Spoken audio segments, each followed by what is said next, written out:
अस्सलामुअलैकुम वरहमतुल्लाहि वबरकातुहू। नाज़रीन किराम, आप देख रहे हैं बसीरत टीवी।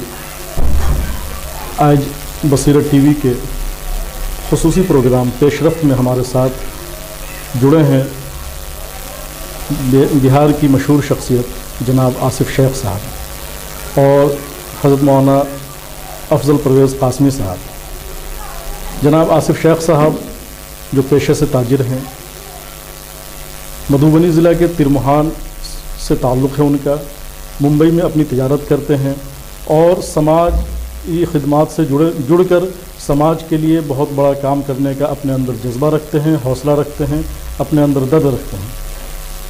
इसी पस मंज़र में वो अंजुमन बाशिंदगान बिहार, जो बिहार के लोगों के लिए मुंबई के अंदर एक बड़ी अंजुमन है, बड़ी तंजीम है, जो बिहार के आवाम की फ़लाह व बहबूद के लिए काम करती है, उससे जुड़े हुए हैं और उसकी गोंडी ब्रांच के सदर हैं।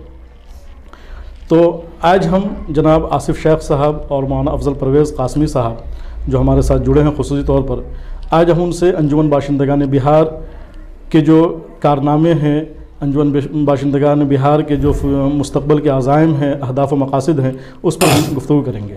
तो मैं चाहूँगा कि सबसे पहले अंजुमन बाशिंदगान बिहार के जनरल सेक्रेटरी, गोंडी ब्रांच के जनरल सेक्रेटरी मौलाना अफजल परवेज़ कासमी साहब से कि वो अंजुमन बाशिंदगान बिहार का मुख्तसर तारुफ़ करा दें, ताकि हमारे नाज़रीन ये जान सकें कि अंजुमन बाशिंदगान बिहार क्या है, कैसी तंजीम है और वो मुंबई में बाशिंदगान बिहार के लिए किस तरीके से काम करती है। मौलाना अफजल परवेज़ कासमी साहब।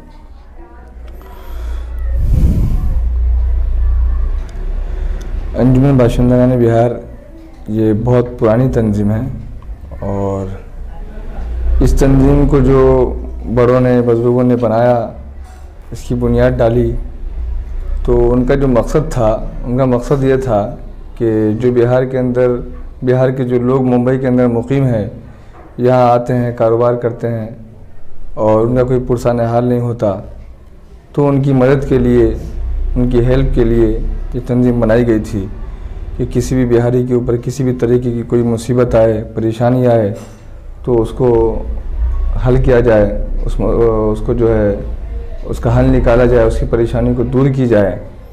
और बिलखुसूस इसको जो बनाने का मकसद था वो एजुकेशन और हेल्थ के लिए, कि जो बिहार से जो लोग यहाँ आए हुए हैं और रहते हैं यहाँ पर, उनकी माली हालत ठीक नहीं है, उनको परेशानी है, वो अपने बच्चों को पढ़ा नहीं सकते अच्छे से, तो हर मुमकिन कोशिश उनके लिए की जाती है।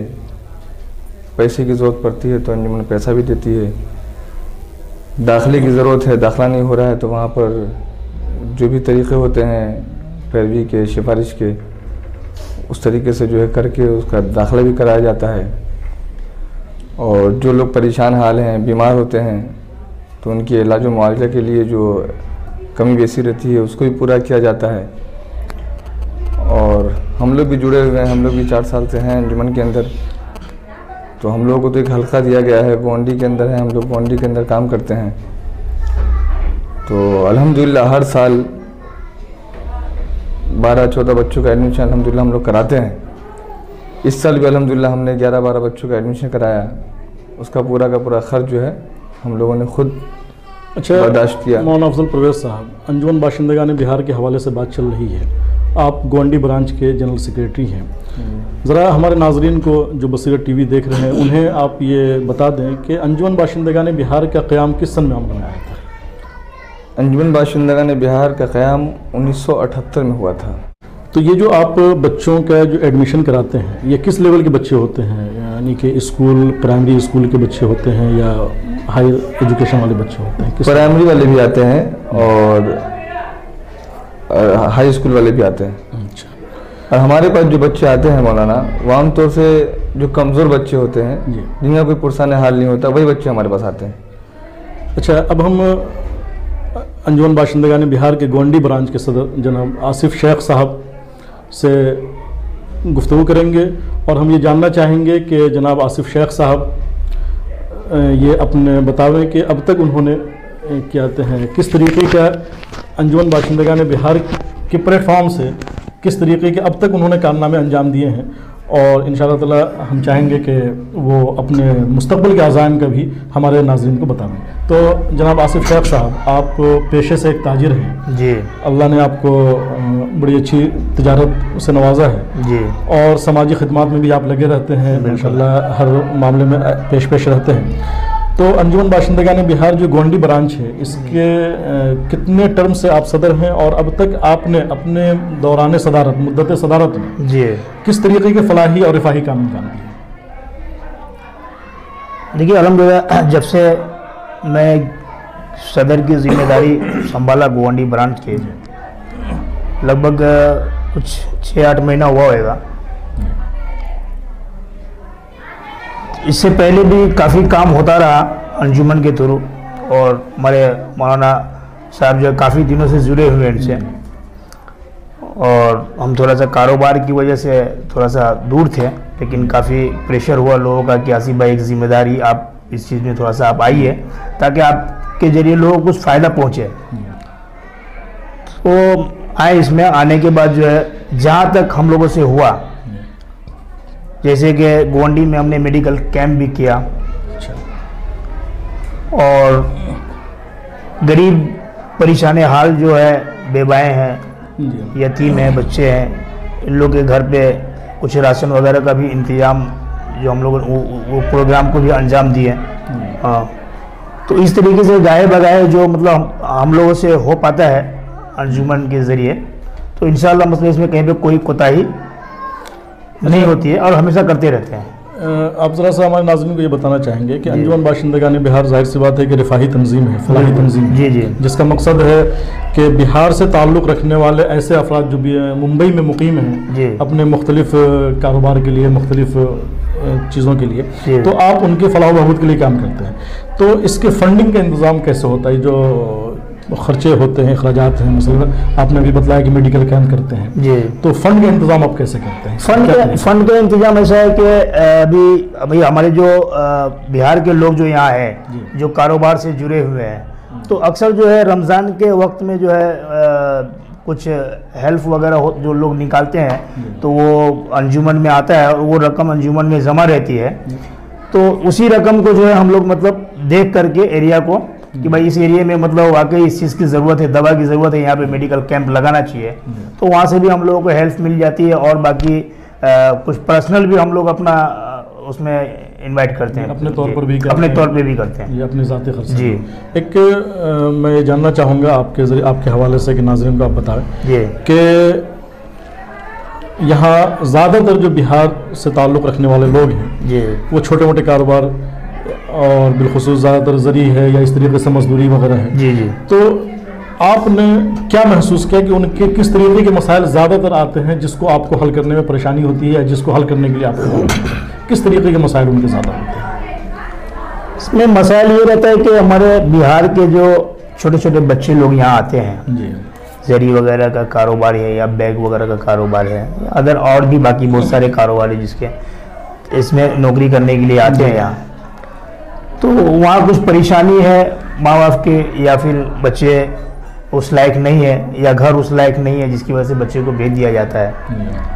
तो मौलाना मेरी फ्यूचर प्लानिंग ये है हम लोगों की कि बच्चे जो यहाँ आते हैं तिजारत के लिए, तो उसके लिए कुछ ऐसा मुहिम चलाया जाए जो वहाँ वो नौकरी भी करे और कुछ घंटा आधा घंटा का वक्त निकाल करके एक ट्यूशन क्लासेस का भी इंतज़ाम हो।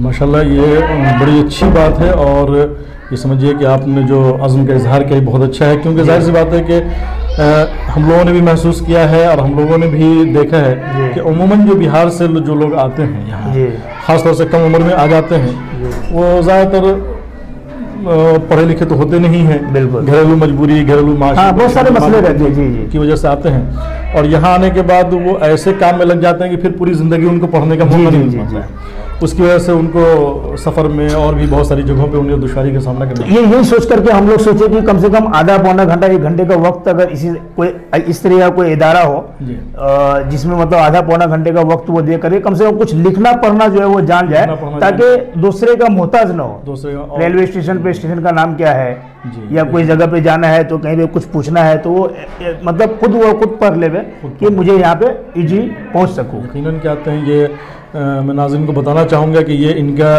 जो आज़म है आसिफ शेख साहब का, जो गोंडी ब्रांच के चेयरमैन हैं, ये वाक़तन बहुत ही काबिल तहसीन है। अगर ये अल्लाह ने इनसे ये काम ले लिया तो आने वाला वक्त इंशाअल्लाह ताला बहुत ही अच्छा होगा अंजुमन बाशिंदगान बिहार के लिए। और बिलखुसूस जो हमारे बिहार से जो नौजवान आते हैं, कम उम्री में आ जाते हैं, उनके लिए बड़ा करामत होगा और वो समझिए कि काम के साथ साथ यहाँ से कुछ सीख कर जाएंगे। अच्छा, मैं बात को जारी रखते हुए एक बात ये जानना चाहूँगा कि यहाँ एक और बड़ा मसला जो हमें सुनने को मिलता है वो ये है कि अपने बिहार में अभी भी जो अपना बिहार का जो रूरल एरिया है, देहात एरिया है, वहाँ अभी भी इलाज मुआवजा की बड़ी कमी है। बिल्कुल इलाज की सहूलियात नहीं है, हॉस्पिटल्स अच्छे नहीं हैं, डॉक्टर्स अच्छे नहीं हैं। तो जब कोई परेशानी होती है तो अमूमन लोग वहाँ से बिहार से मुंबई आते हैं, लेकिन यहाँ मुंबई में अल्हम्दुलिल्लाह इलाज का अच्छा इंतज़ाम है तो यहाँ आते हैं। तो बहुत सारे लोगों की ज़बानी से सुनने को मिला और उनकी ये परेशानी सामने आई कि जब वो यहाँ आते हैं तो उन्हें सबसे बड़ा मसला जो होता है वो मुंबई में क़याम का होता है। बिल्कुल, इलाज के लिए तो हॉस्पिटल उन्हें चलिए इलाज फ्री मुहैया कर देता है, लेकिन क़याम का बड़ा मसला होता है। तो इस सिलसिले में आप लोगों के पास कोई तजवीज़ है, कोई आप लोगों के पास कोई प्रपोज़ल है कि उनके लिए, उनके रिहाइश के इंतज़ाम के लिए कोई कुछ? असल में गाय बगा है, अक्सर जैसे खून वगैरह आता रहता है गांव से। अल्लाह का बहुत बड़ा एहसान है कि मतलब ताल्लुकात वहाँ भी काफ़ी अच्छे हैं लोगों के साथ या डॉक्टरों के बीच में। तो अब ये शहर का मामला है, पहले तो ये कोशिश करते हैं कि भाई किसी भी तरीके से हो, या PMCH हो या DMCH हो, जो बिहार में एक दरभंगा में, तो उस जगह पे जाकर के उसका इलाज करवाया जाए। अगर वो वहाँ लाइलाज बीमारी है जो मतलब जिसके लिए उसको बॉम्बे ही आना हो, अभी तक तो अंजुमन के पास कोई इस तरीके का मतलब कोई इंतज़ाम नहीं है। लेकिन हमने ये भी बात रखा है अंजुमन में, हेड ब्रांच में, कि भाई अंजुमन इतनी पुरानी है और अंजुमन को इसलिए कि हमारे बिहार के जो परेशान हाल लोग यहाँ आते हैं, जो जिनका यहाँ पे कोई रहबर नहीं है, ऐसे लोग भी आते हैं जिनका टाटा वगैरह में ठहरना होता है या उनको कोई हेल्प नहीं मिलता है वहाँ से। तो कुछ जगह जो है ऐसी मुतय्यन किया जाए जिसमें 2-4 कमरा हो, तो कम से कम बेचारे खाने पीने का तो अपना जैसे तैसे अपना वक्त गुजार लेंगे। कम से कम बम्बई में शहर के अंदर जो है रहना वो बहुत टफ है जी। तो ये रहने का मसला जो है वो हल हो जाए, कम से कम ये अंजुमन ये इतना काम कर ले तो मेरे ख्याल से, और हम लोग इसके ऊपर तजवीज़ कर रहे हैं। यकीनी बात है कि अंजुमन इसका नाम ही है बाशिंदगान बिहार, और इसका मकसद ही है बिहार के लोगों का जो मुंबई में मुकीम है उनकी फलाह बहबूद। अगर ये काम आप कर लेते हैं तो यकीनन ये बड़ा तारीख़ी काम होगा। दुआ कीजिए और इंशाअल्लाह ताला ज़रूर हम लोग दुआ करते हैं और हम लोग भी ताउन करेंगे क्योंकि हम लोगों का ताल्लुक भी बिहार से है। मैं आखिरी बात ये जानना चाहूँगा कि क्या आपके अंजुमन बाशिंदगान बिहार है जी, मुंबई में मुकीम हर बिहारी तक इसकी आवाज़ पहुँची हुई है?